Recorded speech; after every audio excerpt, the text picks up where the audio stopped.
Good Shabbos. I'm speaking to you from our Strauss main sanctuary. Variety is the very spice of life that gives it all its flavor. That's a quote from an 18th century poem that has become a popular idiom in our lexicon and contains a widely held piece of conventional wisdom that we crave variety in our lives. And as we've seen under the current circumstances, the deep impact of when variety is absent from our lives. As we're confined to our homes, we face the challenge, the very real challenge of monotony. Hashem has designed us with a basic need for social contact and stimulation, for newness and freshness. And when our days become monotonous and dull, it can have a serious impact on our overall well-being. This is just as true for our spiritual lives as well.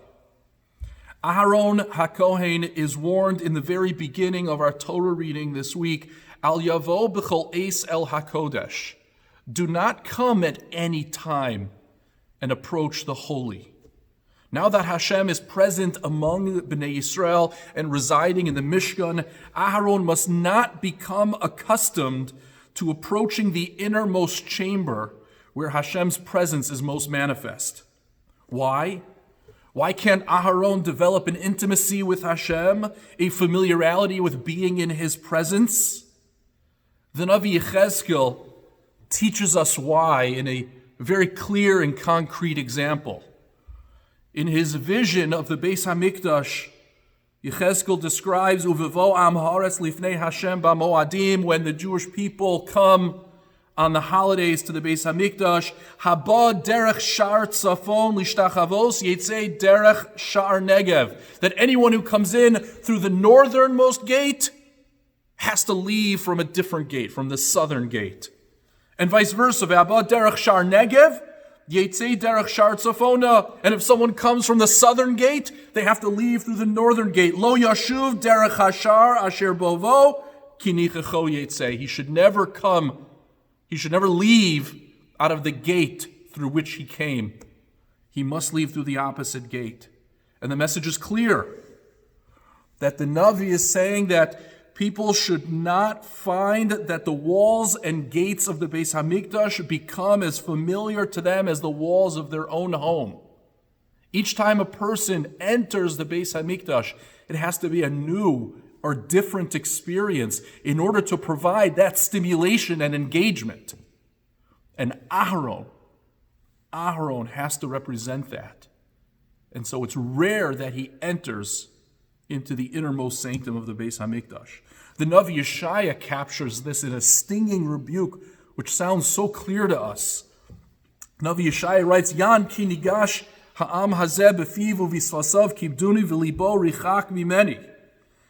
Because the people has approached me with its mouth and honored me with its lips, but has kept its heart far from me.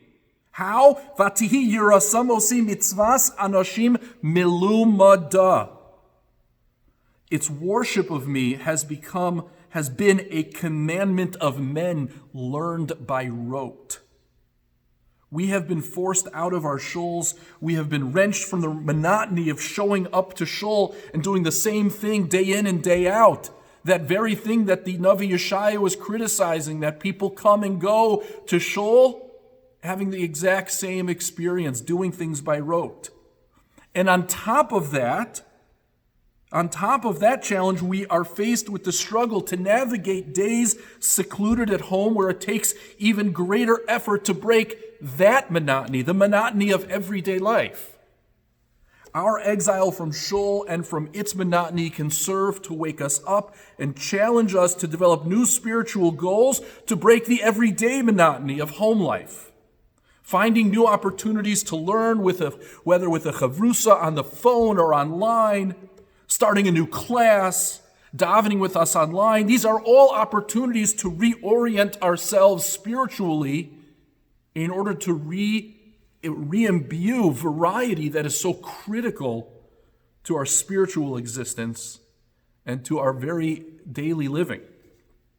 In fact, Albert Einstein understood, he captured the opportunity within solitude and monotony. Because he wrote, the monotony and solitude of a quiet life stimulates the creative mind. And I'll conclude with a well-known pasuk from David HaMelech from Tehillim. Achas shoalti me'es Hashem oso avakesh. I have one request from Hashem. Shifti beveis Hashem kol yemei chayai. Sit me, place me permanently in the house of Hashem. But there's a challenge in that. To be permanently in the house of Hashem lacks a certain variety, and yet he concludes the verse and says, Ulavaker beheichalo, and to visit in his sanctuary. To be a visitor comes only once in a while. How can he be both a permanent resident as well as a visitor in the house of Hashem? But clearly he's capturing this struggle to develop the habits of finding newness and freshness in our spiritual lives, in our very existence. That idea holds a very precious gift and opportunity for us during this current situation. I hope you and your families are well and thriving. Good Shabbos.